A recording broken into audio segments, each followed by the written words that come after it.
So you take these out, plunger. It's shaped kind of like a T, like an upside down T. And I've already cut up these pieces of tape. And what you want to do is you want to cut these little tiny pieces of electrical tape or whatever tape you choose to do it. And you want to stick the tape on the ends of the T. They'll stick, you just gotta kind of move them around. But anyways, that's how you do that. And once you're done, you just, you know, I mean, it takes like maybe 3 or 4 depending on how stiff you want it. I usually choose like 3 pieces each. It is tedious, but I mean, it's worth it. I mean, it gets rid of some of the play. You're getting a better reaction time. So, you know, they go together pretty easy. Now, when you install them, you're going to want to put 4 pieces of regular electric tape on top of it, because when you put the gate over it, they're not going to fit snugly. Like, when I take my JLF here, and I take my finished ones that I already have wired up here. Sometimes I use quick disconnects, but I like soldering better because, I don't know, I just like it. So when you do this, you want to mark up on your stick so that you know which way you're soldering or whatever. It helps. And down is up and up is down, obviously. And you just stick them on there. And can you hand me the blue round gate over there?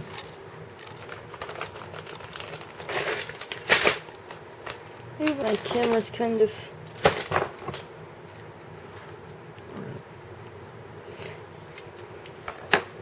Okay, then when you make sure that the wires are out of the way without bending them and flexing them until they break off. I mean, if you got a solid solder, they're not going to come off. But you need to have this tape on top of these, or else they will be loose when you put the gate on top of them, like that. So, I mean, they're going to be loose. So, you want to make sure that they're snug when you fit the gate over them. And these are the finished ones. And these, when I push on them, they instantaneously. They push in right away. Turn them towards me a little bit more.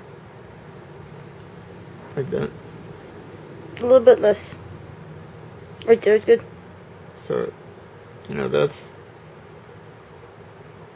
coming down like right away, instantaneously, pretty much.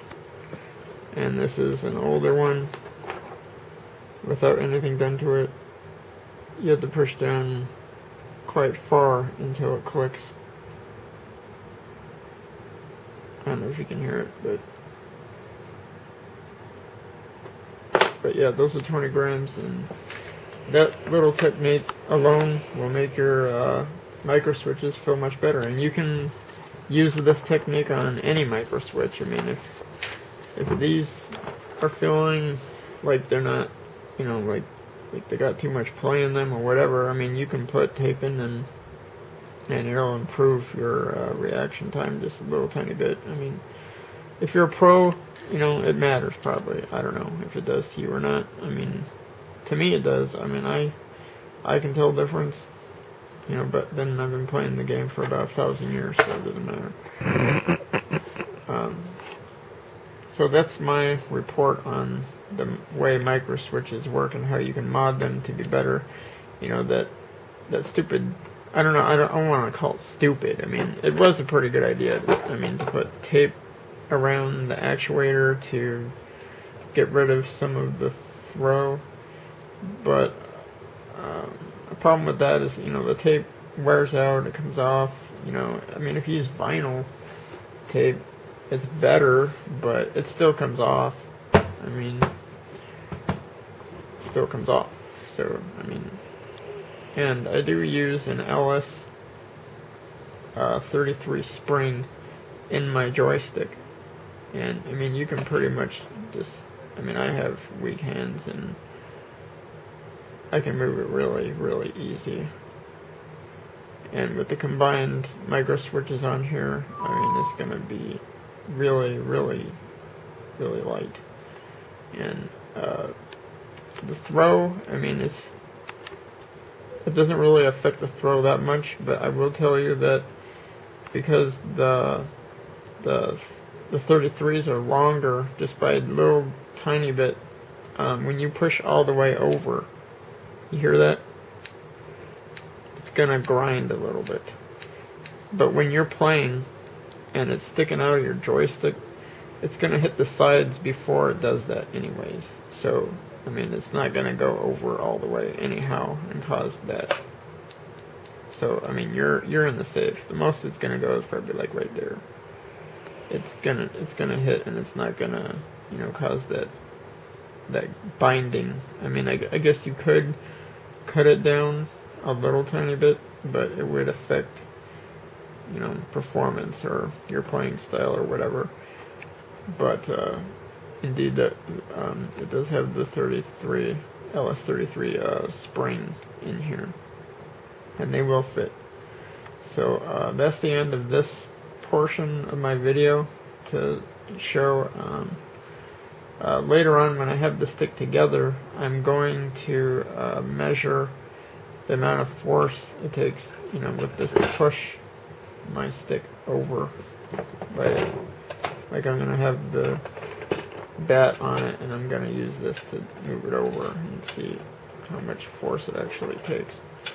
Like right now, I mean, I don't know how you can balance this, but